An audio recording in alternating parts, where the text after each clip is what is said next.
what is the fear of the Lord? The fear of the Lord is to respect God, to always believe in him, to always trust in him, to always say, you know what, God, you're in charge of me.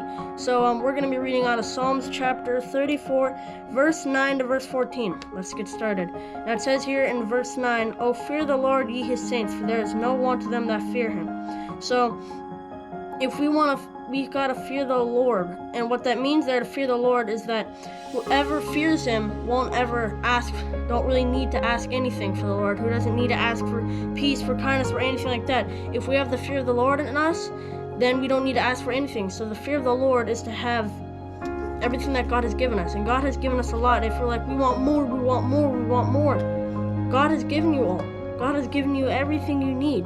And let's continue. Now it says here in verse 10, "The young lions do lack and suffer hunger, but they that seek the Lord shall not want any good thing." So just like I said, those who fear the Lord, who study the Bible, who always obey God, don't need any good thing. They don't need to ask for peace. They don't need to ask for kindness. They don't need to ask for anything like that, because God has given it to them already. God has given them the peace. God has given them the joy, the peace, the kindness, and goodness. And if we keep asking for it, then we're just gonna keep begging and just not believing. If we don't believe, then it's not gonna work. We have to believe in Jesus, and that those who fear the Lord don't need to ask for any good thing. Now let's continue.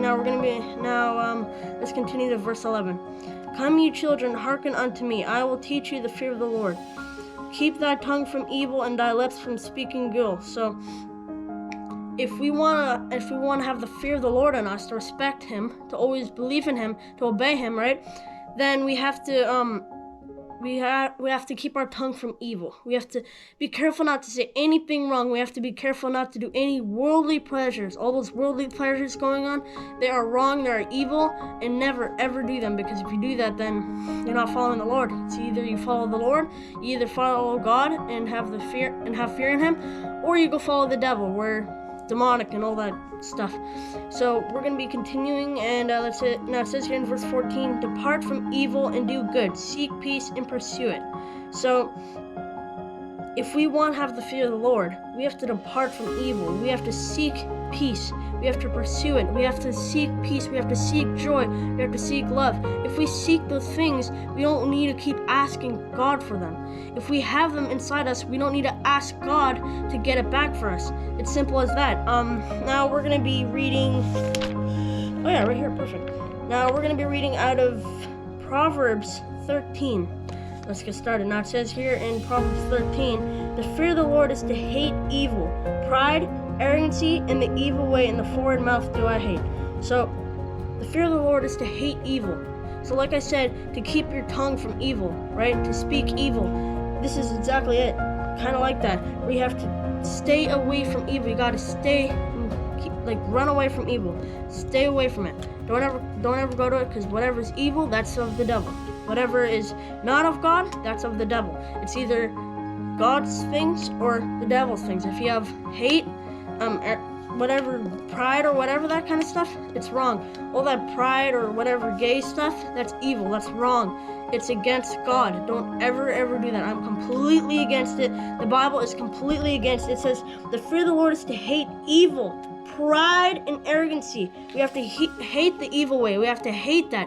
And see, the Bible, it says, be ye angry, but sin not. So we have to be angry, but sin not. And what is that type of anger? Righteous anger. Righteous anger is to hate what is wrong. To hate what is wrong, just hate what is evil, hate what is wrong, hate what is from the devil. That's righteous anger. And if worldly anger is getting mad about something that you can fix up, like on a semi, or when you're trying to do something and it doesn't go your way and you get very angry about it, that is worldly anger. And righteous anger and worldly anger are completely different. It's always important to have the fear of the Lord in us. People take that fear of the Lord way differently, and they say that we have to be scared of God and be scared of him. Absolutely not. How are we supposed to have fellowship with God? How are we supposed to have friendship and fellowship and spend time with God if we're always terrified and scared of him, right? That what that means is to respect him, to believe in him, let him control our lives. It's always always important to have the fear of the Lord, no matter what. I hope you guys enjoyed this video, and this video was inspired by Nick in the Gospel. Please go down there in the link description. He'll be in the link description down there. Just go check it out. He's an amazing YouTube channel, and yeah, so I hope you guys enjoyed this video, and that's lesson today. Bye.